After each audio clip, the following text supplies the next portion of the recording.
Everyone half knows the story of Dorian Gray, a beautiful young man, and a portrait that grows old instead of him. The stranger truth is that there is no devil in the book, no potion, no bargain at all. Dorian Gray simply makes a wish, out loud, one time, and the portrait obeys. The scene is Chapter 2. The artist Basil Hallward is finishing the portrait of his beautiful young friend. Lord Henry whispers that beauty is the only thing worth having, and Dorian is young enough to believe it. Dorian looks from the finished face on the canvas to his own hands, and he makes the wish that ruins him. If it were I who was to be always young, and the picture that was to grow old, for that I would give everything. The book calls it a mad wish, and then it is granted. That night, the face on the canvas begins to change. That image, the picture that ages while the man stays young, is the whole engine this episode runs on. Now watch what the story does with that wish, because it is the most literal picture of a hidden self ever drawn. The first visible change comes after a young actress, Sybil Vane, dies by her own hand. Dorian grieves for one evening, and then he decides to feel nothing instead. That night, he finds the portrait changed. There is a touch of cruelty in the mouth, the book says. He hides the portrait in an old schoolroom in the attic, behind a locked door, under a sheet. Then the years pass, 18 of them, and Dorian does not age at all. His reputation rots instead. The opium dens, the ruined names, the whispered scandals. When his friend Basil confronts him, Dorian takes him up to the attic and shows him the picture. "This is the face of my soul," Dorian says, "and each of us has heaven and hell in him." That same night, to protect the secret, Dorian murders Basil. And the portrait records it. A red stain appears on the painted hand, like a smear of blood. The years go on. The face on the canvas grows old and cruel and vile, while the man stays beautiful. And everyone who knows him notices the same thing. The beautiful man is slowly emptying out. Now, the reading this series exists for, and the dates first. Wilde wrote in 1890. Jung named these ideas in the 1920s. Jung said, "We all wear a mask for other people, the version of us we want seen." He called that mask the persona.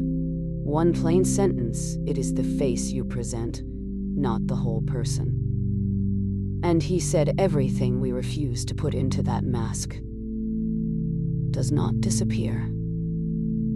It gathers. He called the gathered part the shadow. The parts of yourself you hide, even from yourself. The two grow together. The stronger the mask, the heavier the hidden part.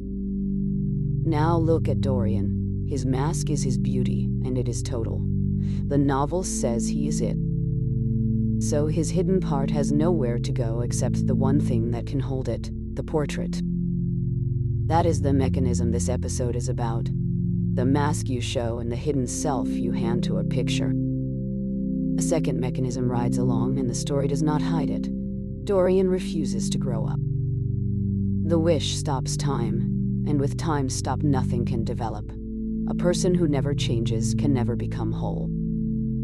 Jung called becoming a whole person individuation, and individuation needs time, which is exactly what the wish sells away. So the man freezes and the canvas rots, and after enough years, the hidden part stops waiting and starts running the man. The beautiful face becomes the mask worn by everything he refused to be. The cruelty, the blackmail, the murder. Plain words will do. The part you disown ends up giving the orders. And the ending is where the split fails, because you cannot destroy a hidden part by ignoring it harder. Now the honest science, because the machinery in this story is real, even though the story is a fantasy. Psychologists study the gap between the person you are and the image you must keep up, and the distress lives in that gap. And there is a harder finding. People who cannot face the record of their own actions either change or they find ways not to look. Fear of aging is real too, and it is usually fear of death wearing a smaller coat. Now the honesty rules, because this series says them out loud in every episode. First, we never diagnose. Dorian is not a case study.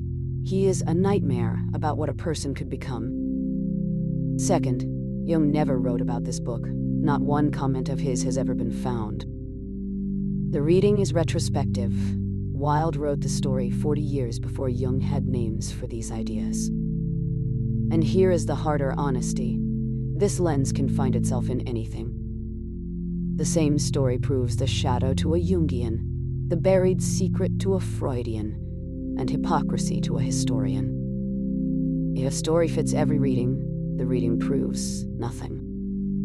We name that once and move on, because the story still has something true to show us.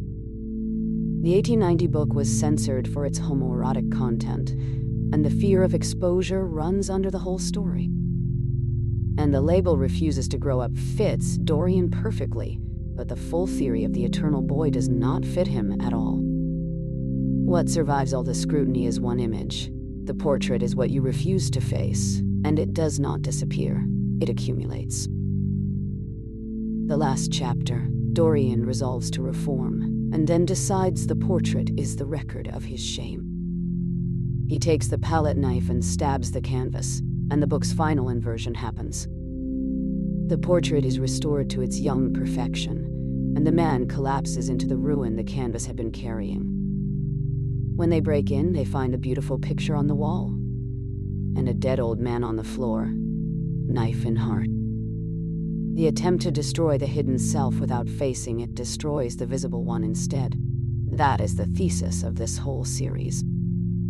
This week, notice one thing you hide, and ask whether it is really gone, or simply waiting in some attic of yours. That is the honest version of Dorian Gray. A wish, a painting, and the parts of yourself that will not stay hidden.